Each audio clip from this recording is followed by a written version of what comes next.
There's a legend that goes about a man who was lost in the desert. And as this man was lost in the desert, he was getting thirsty. He couldn't find water, but he just kept walking, kept looking, and he finally came upon this beat-up, run-down old shack. And so he goes and looks around the shack, and again, no water, but then all of a sudden he sees a water pump. So he runs over to this water pump, and he starts pumping it, and pumping it, and pumping it. All he's doing is wearing himself out, because there's no water coming out of that pump. And so he's getting disappointed, and all of a sudden he looks over and he sees a jug. And he grabs this jug, and it's got water in it. But as he picks up the jug, it's all dusty. He brushes the dust off, and there's something written on. There's a note written on it. And the note says, use this water to prime the pump. The pump has to be primed. So prime the pump, and then you'll get water, and then you can fill this jug back up and leave it for the next person who needs it. Well, the guy now has a decision to make, because he's sitting there and he's like, okay, I have a jug of water. And sure, it might be old. I don't know how long it's been sitting here. I don't know if it's clean. But it's water, and I'm dying of thirst here. So I could drink this water, or I could dump it down the pump and maybe get some good water. Good, clean, cold, refreshing water. And so he sits there for a while, and he's trying to decide what to do. Finally, he says, okay, I'm going to trust whoever wrote this letter or this note, and I'm going to dump the water down the pump. So he pours the water down into the pump and starts pumping. And at first, nothing's happening. And then all of a sudden, drip, drip, and then a small stream, and then the water starts coming out. And he has fresh, clean, cold water. Now, this is just a legend. But the man had a decision to make. And he could have said, dumping this water out is just foolish. But he had a decision to make. Am I going to do this and trust, or am I not going to? And the thing is, I think we face similar type situations or decisions in life, where we have to come to a point where we make a decision. Are we going to do what God tells us to do, even though it may go against what we consider to be conventional wisdom, or what is the conventional wisdom of the world? In fact, the world may even say, do this, and that is foolish. Let me give you just a very simple example. How are we saved? Many times in the world, conventional wisdom is, be good. Just do more good than bad and you'll be okay. But God's word says, no. You are saved through faith alone. By believing in Jesus, that He died on the cross and paid for our sins. And by believing in Jesus, you are saved. You cannot earn your salvation. But many people try and say, that's how you should get it. But the Bible is very clear. You believe, and that salvation is a gift from God. And then you're able to work for God and live for God after He has saved you. Well, what about just simply the decision to follow God, to obey God, to live in His way, to deny our sinful desires, and to pursue holiness, and to seek first His kingdom? That's what biblical wisdom would say. But oftentimes our world, and the conventional wisdom of our world would say, obey yourself. Live for yourself. Don't let some God, or anyone for that matter, tell you what to do. And just pursue pleasure and do whatever you want, whatever makes you happy. So we have decisions to make. But when we live by faith,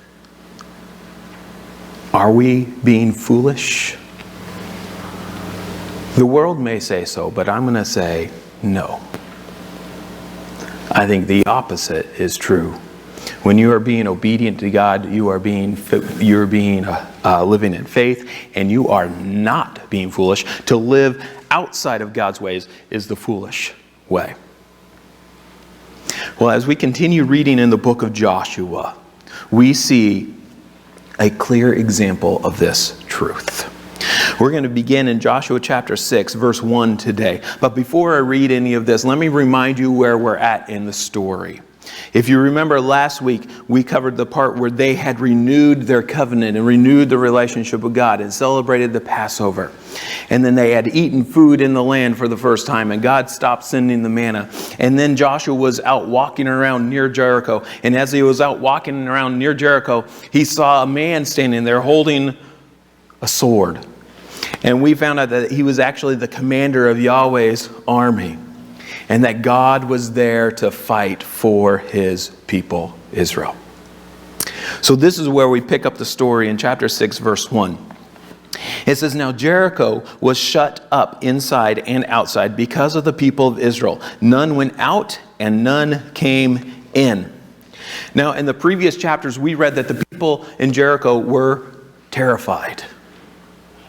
Now we come here and we find out that they are shut up inside their city.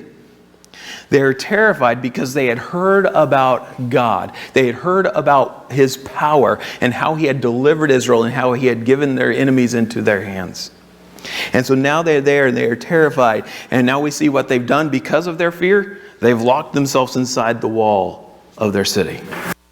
They are there basically hiding inside the walls for protection. So Israel has not made a single military move. They have not attacked the city or come against the city at all, but the people of Jericho act as if the city is under siege because they know what's coming. And so they're hiding inside the walls. Now, what would happen when someone lived in a walled city or around a walled city and there was coming, an attack was coming, they would go inside the walls and they would hide. But on a normal day, when they weren't under attack, they would open the gates of the city in the morning and close them at night for protection. So they would open them in the morning so that people could go out into the fields and work or do whatever they needed to do outside the city. And then they would close them at night when everyone had come in. And when they were open, that also allowed merchants from neighboring areas to come and to buy and sell in the city. Well, now, however, it tells us here in verse 1 that none went out and none came in. So none of that normal activity is taking place. They're all just hunkered down inside the walls of the city and hiding from the Israelites. Now, when a city was sieged, what they would have done is they would have stored up as much food and provisions as they needed and hoped that they could outlast the army who was standing outside. So they would hope that they had enough and that they would, if they waited, they could wait just long enough that the army outside would, for some reason, go away. Like maybe they would run out of provisions first, or maybe they would just get bored and decide, hey, it's not worth it. Or maybe they decide to go attack a different city that would be easier to get. But they were hoping that they could just outlast that army that was outside waiting to attack them. And so this is what they're doing. They're hiding inside their wall, counting on that wall to protect them, and hoping that that army is not able to break through the wall or come over the wall in some way. But now in the next verses, we read the instructions that God, or the commander of the Yahweh's army, gave to Joshua. In verse 2-5. It says, "And the Lord said to Joshua, 'See, I have given Jericho into your hand, with its king and mighty men of valor. You shall march around the city, all the men of war, going around the city once. Thus shall you do for 6 days. 7 priests shall bear 7 trumpets of ram's horns before the ark. On the 7th day you shall march around the city 7 times, and the priests shall blow the trumpets. And when they make a long blast with the ram's horn, when you hear the sound of the trumpets, then all the people shall shout with a great shout, and the wall of the city will fall down flat. And the people shall go up, everyone straight before him.'" And so I read this, and there's something that jumps out to me really quick, and it's something that's kind of ironic. God, when he's saying that I have given you the city, he mentions the mighty men of valor. Now, the mighty men of valor here are would be the brave, strong warriors of Jericho. And so the brave, strong warriors, they're inside the city hiding with everyone else. See, they understand what's coming against them. But even these brave and strong warriors are hiding inside the wall. And I think that's just a testimony of the greatness of God. And in fact, this is what God is saying to Joshua, that no matter how strong they are, no matter how big that wall is, it's no match for God. And Joshua and Israel will defeat that city in God's power. In fact, God speaks here in the perfect tense. In other words, like in the past. He says, I have given you the city. They haven't done a thing yet, but God says, I have given you the city. He speaks as if it's already done, because it is as good as done. It will happen. No doubt, no question about it. It will happen. God has given them the city. He will give it to them. And so then he tells them the battle plan. But the thing about this battle plan is it doesn't really sound like a battle plan at all. They're walking. That's what they're walking and blowing horns. Okay? And so, but this is the battle plan. They're going to walk around the city. Now, conventional wisdom or a conventional battle plan would be very different. It would be to try and tear down the wall somehow, or to set ladders up against the wall so they could go over it, or build up a ramp up to the city so they could go over it, to burn the gates. This is conventional battle plans. But God doesn't give them a conventional battle plan. He tells them to walk around the city. And you might think, what in the world were Joshua and the Israelite army thinking? Did they think this is kind of foolish? Well, they may have, but, they may have, and I would say, and some people have even suggested that the Israelites were probably embarrassed by this as they're walking around the city. Some people have suggested that the people of Jericho mocked the Israelites as they walked around the city, calling down from the wall, like, what do you think you're doing? You think walking is going to hurt us? And, that kind of thing, and all that. And even though I think the Israelite may have thought this seems kind of foolish, I don't think they would have gone that far as to be embarrassed. And I don't think the people of Jericho were mocking them either. Because what do we know? We know that the people of Jericho were terrified. They were hiding inside their walls because they were terrified. And at first, when the Israelites came and walked around the wall the first time, they were, I'm sure, expecting an immediate attack. And when they went away, they'd be confused. What in the world just happened? And the next day, they would hear, they're expecting attack. And when they didn't, what happened? And I imagine as the time went on, they just got more confused. And they would say, what are they doing? And they would start expecting maybe a surprise attack at night, or maybe they're going to march around and then lull us into this like thinking that, they're not going to do anything, and then they're going to come after it. And I imagine that they got more upset rather than less upset. And I think that they got more frantic and confused and disturbed as the days passes rather than proudly mocking the people of Israel. The other thing that we can know as we look at Israel is that there is a lot of symbolism in what Israel was doing as they marched around that city. Now, I'm certain that Israel understood this symbolism. And the people of Jericho, they may have understood, at least in part understood some of the symbolism. But it's kind of hard for us in our day to catch because we don't have some of these things in our normal everyday life. So let's talk about this symbolism. As they marched, there were 7 priests who blew 7 trumpets. They marched for 7 days, and on the 7th day, they went around 7 times.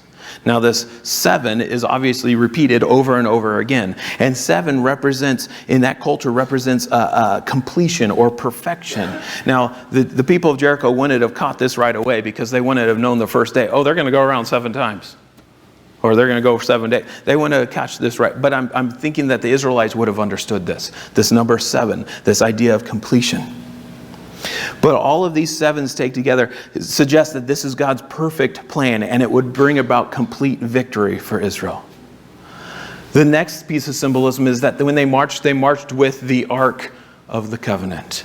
And that Ark of the Covenant, if you remember our study from Exodus and Numbers, the Ark of the Covenant represented the presence of God. And when we studied the tabernacle, God said that he was enthroned above the cherubim, which were on the top of the ark. So it was like his throne. It represented the presence of God. So they were walking around with God present with them. In fact, it's interesting because later on in verse 8 it talks about how the priests went before the Lord. It doesn't say before the ark, but before the Lord. And then later it says, and the ark was behind them. So he kind of equates that idea that, the ark is representing God or the presence of God. And so they marched around the ark. The next piece of symbolism is these trumpets.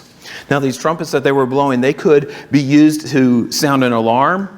They were trumpets that could be used to call people to assemble together. They could also be used to sound attack. But these trumpets also were used to praise God. In fact, if you read through the Psalms, often it says, blow the trumpets in praising God. And these trumpets were also blown during some of the feasts, like especially the sabbatical year and the year of Jubilee. And so the blowing of the trumpets was a reminder and a testimony of their relationship with God. And then you have the priests of Yahweh.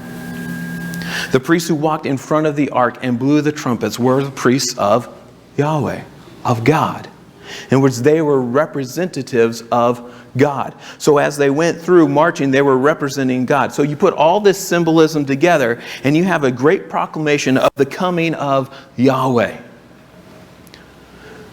It shows that God is there with His people, that God is present with them, and He is encircling the city. And He will give a complete victory to the people of Israel. Well, let's keep reading then in chapter 6, verse 6 through 11.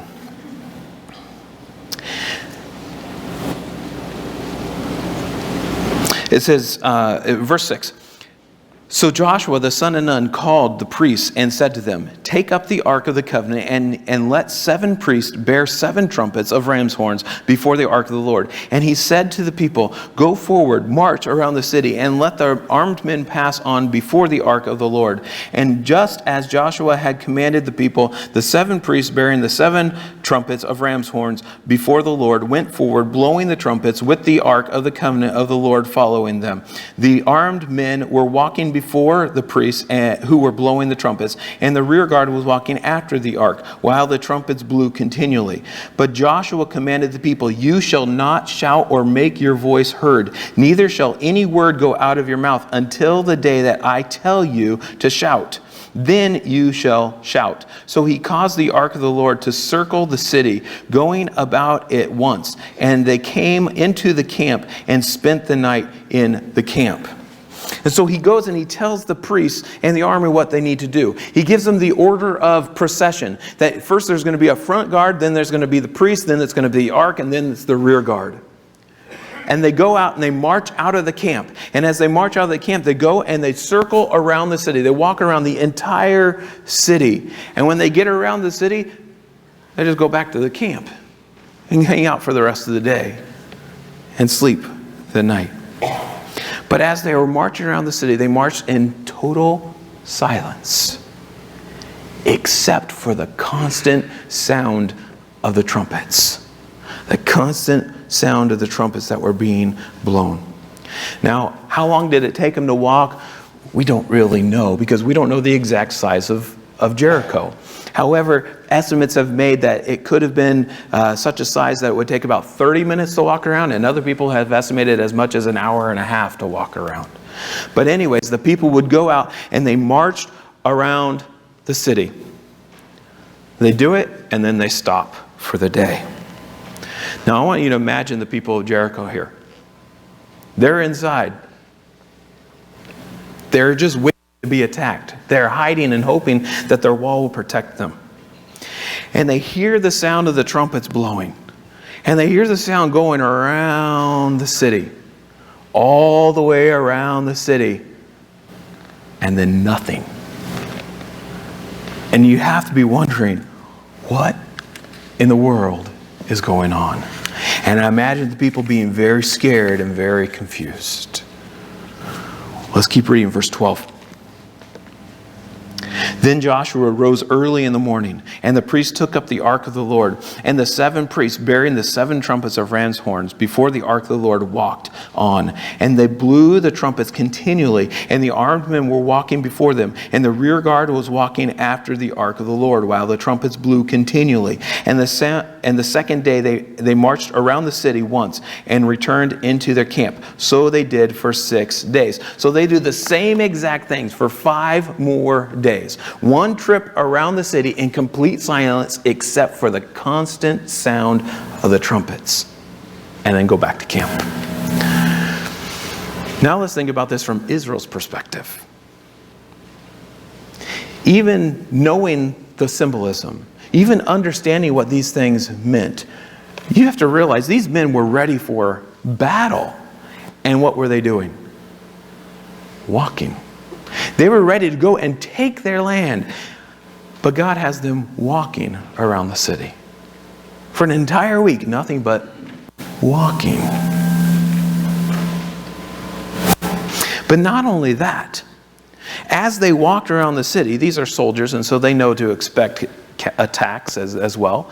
They could expect that people from Jericho, maybe even archers, might be on the walls and could be shooting down at them. They could expect, you wouldn't expect that they would do nothing. However, they did nothing, I think because they were afraid and God stopped them from doing anything. But they had to trust that they were safe walking around that wall. See, that could be dangerous for them to just walk around as a target, moving around the city. So the people of Israel, as they did this, they had to believe God and then obey His command. No matter how simple or foolish or unusual it seemed to them. They had to just do what God told them to do. And on top of that, they had to trust God to protect them as they marched around that city in obedience. God had promised them that He was giving them this city. And this is how He told them to do it. And so they had to believe that He would follow through on His promise and He would protect them as they obeyed. And the people appear to go without hesitation, without argument. At least there's no evidence that anyone said anything. Without argument, without hesitation, they obeyed. Now I want to ask, can we say the same thing about ourselves? When it comes to obeying God, do we do it without argument, without hesitation? Now, I think that if we're completely honest with ourselves, we have to admit that sometimes that's not the case. Sometimes we may argue. We may not specifically verbalize the words, but I think sometimes we do. God, I don't really want to go there. I don't really want to do this. You want me to do that? Well, and we'll hesitate, or we'll argue. Or we say, but I want to do this, when we know God has clearly said, don't. And we've become really good at making good excuses for not obeying.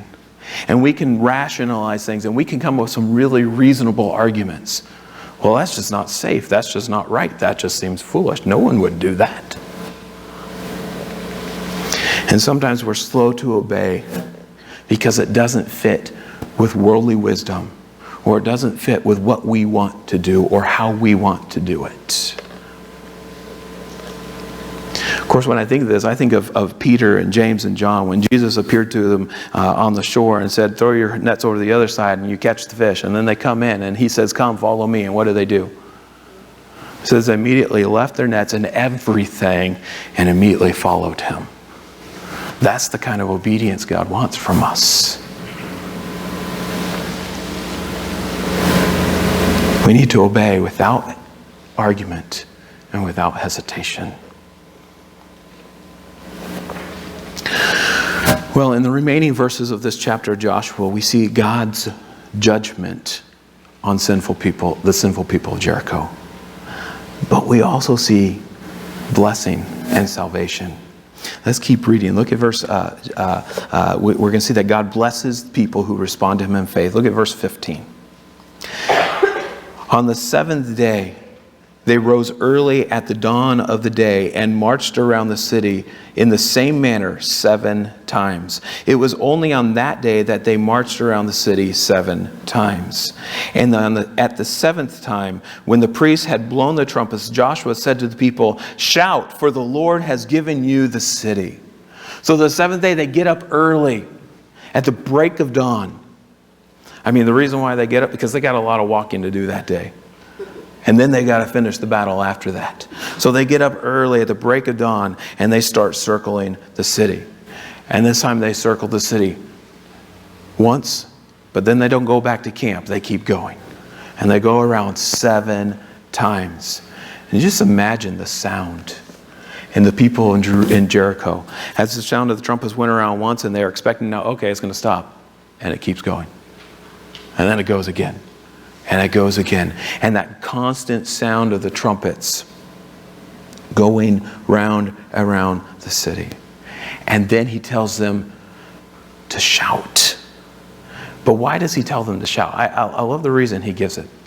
He doesn't just say shout because that's what God said. But he says shout because the Lord has given you the city.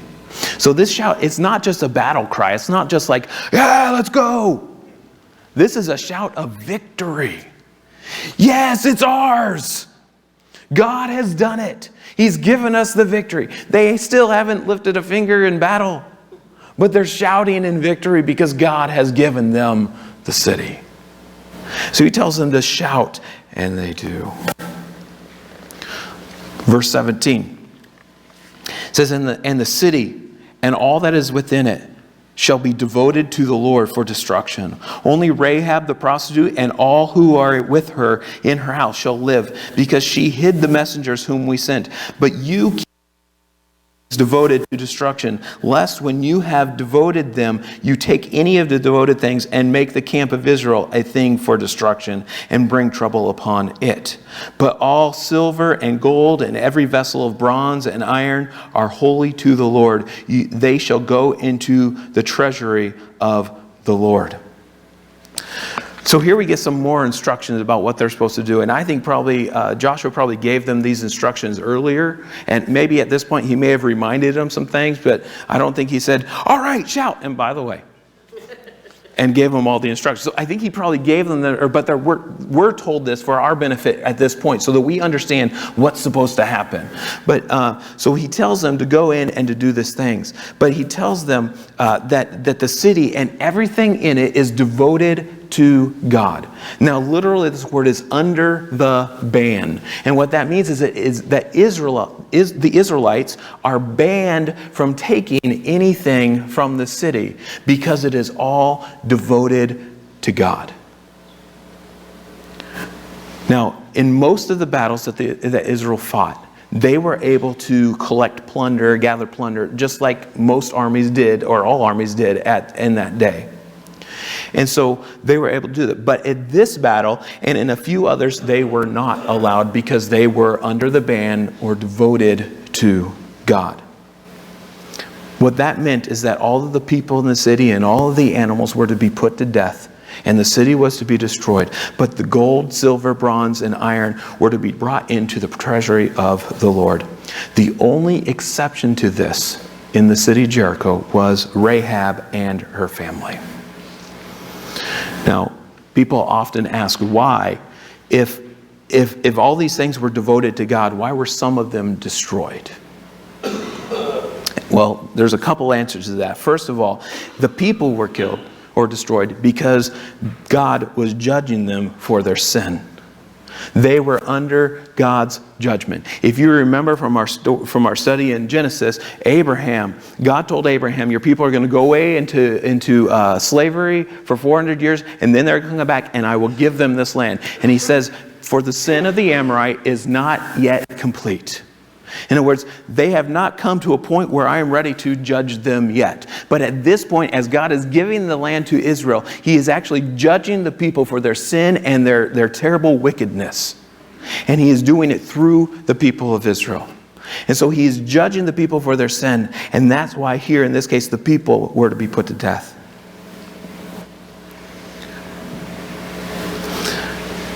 By the way, all the people of the land of Canaan, the land that God was giving to the people, to Israel, all of the people were under that ban. All the people were being judged by God. Not under the ban, but we were being judged by God for their sin and were to be put to death. But the rest of the things there in the city were kind of like a first fruits offering to God. God was giving them the city and giving them this land, and they were taking, and the first things that they were given were to be given back to God as an offering. If you remember the first fruits offerings, what it was is when God provided for you fruit or crops of the field, you took the first of it and you gave it back to God. And when you did that, it was a way of thanking God for what he had given you. And it was a way of expressing trust in God that he was going to provide more. Because if you gave God the first of your food, what would you have to eat? Well, nothing unless God gives you more. And so that's the idea. And so here the rest of this stuff is kind of like a first fruits offering. So as God is giving them the land, this city belongs to God. And everything in it belongs to God. Well, let's keep reading then in verse 20 and 21. It says, so the people shouted, and the trumpets were blown. As soon as the people heard the sound of the trumpets, the people shouted a great shout, and the wall fell down flat, so that the people went into the city, every man straight before him, and they captured the city. Then they devoted all the city to destruction, both men and women, young and old, oxen, sheep, and donkeys, with the edge of the sword. And so they shout, and the wall falls down, completely flat. Except, of course, the place where Rahab's house was. Because if you remember, Rahab's house was either in or on the wall. And, well, the Bible doesn't tell us that, but it's assumed that God kept that part up to protect them. But the wall fell flat. Now, who knocked down that wall? This isn't a trick question. Who knocked down that wall? God. The funny thing is that many people through the years have made many suggestions of how the wall fell. Well, maybe there was an earthquake, or maybe when the people were marching around the wall those 7 days, other people were digging under the walls, undermining the foundation. And so then finally when they shouted, it all fell down. I'm going to say this, totally unnecessary and kind of ridiculous speculation. It's pointless. We know how the wall fell. God knocked it over. He knocked it down.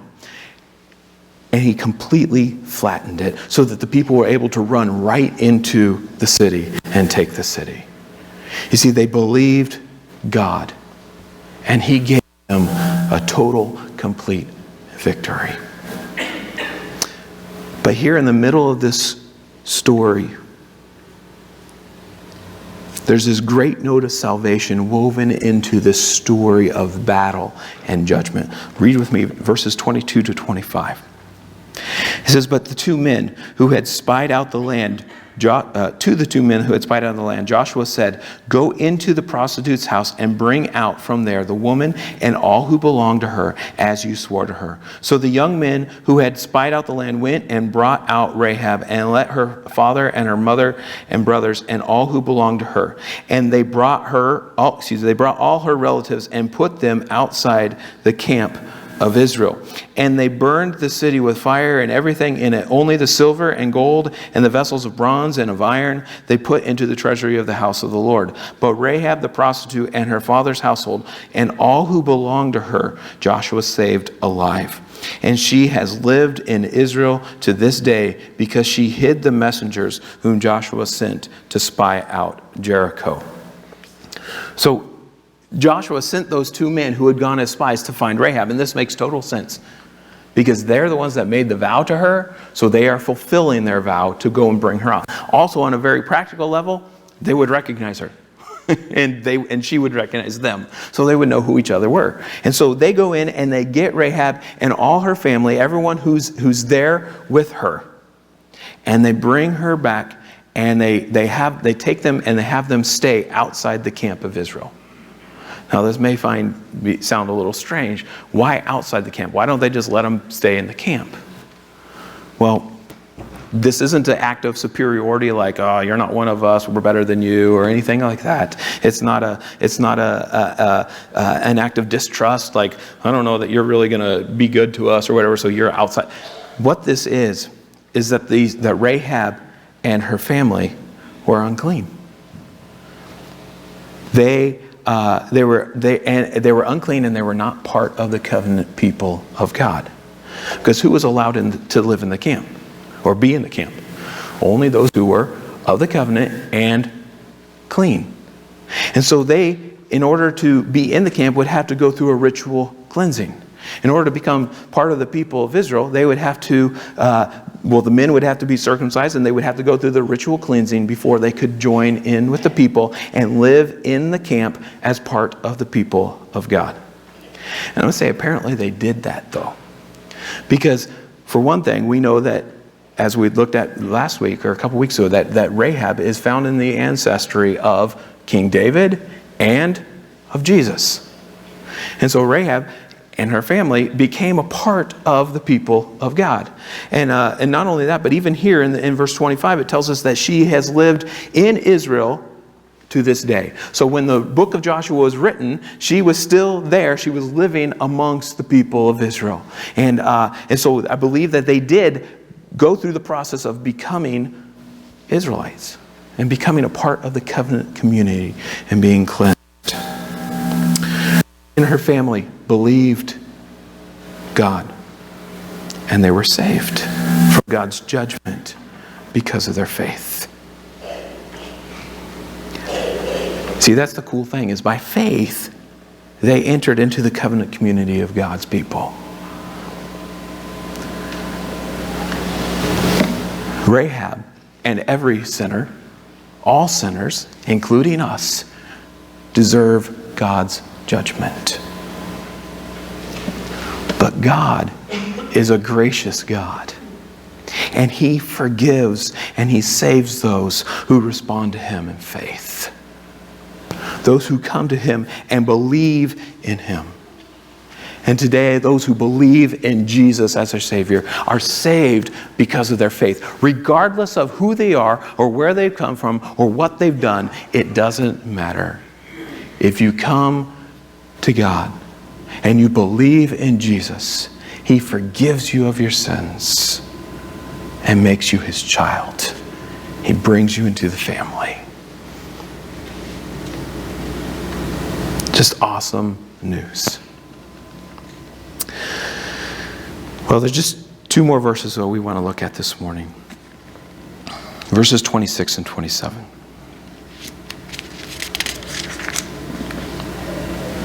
Joshua laid an oath on them at this time, saying, "Cursed before the Lord is the man who rises up and rebuilds this city, Jericho. At the cost of his firstborn shall he lay its foundation, and at the cost of his youngest son shall he set up its gates." So the Lord was with Joshua, and his fame was in all the land. Now, it may sound strange that Joshua is coming out here, and after this great victory, now he pronounces a curse. Why is he pronouncing this curse? But actually, there's a very good reason for it. God had knocked down those walls. Jericho had been destroyed because it was under the ban and devoted to God for destruction. And it was not to be rebuilt. It was to stand as a reminder of God's power, of God's judgment on sin, and of His giving the land to Israel.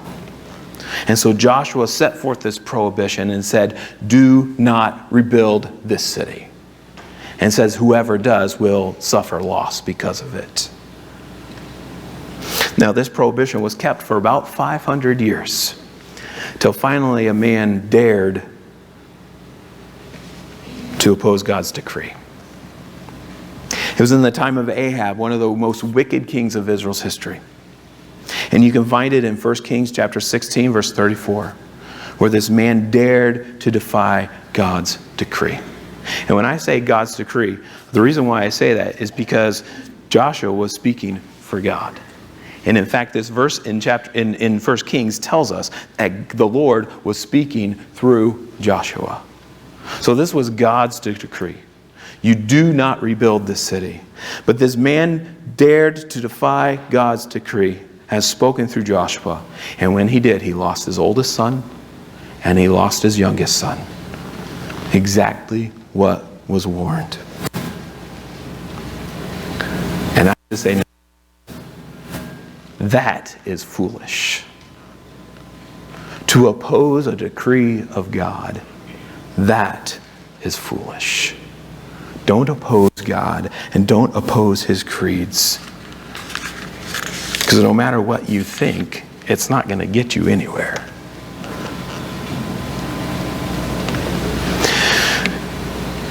God helps and supports and blesses people of faith. And he opposes the proud. He opposes those who reject him. And he disciplines the disobedient. So answer this. What is more foolish? To follow God and obey him even if it seems impossible? To obey him even if you don't understand how it will work out? Even if it goes against what people in our world would say? Or to turn from God's ways because it doesn't seem to you to be the best way? To turn from God's ways and to do your own thing? Well, I'm going to submit to you that the first is faith and the second is foolish. God blesses those who respond to him in faith. So live by faith and obey him without argument and without hesitation.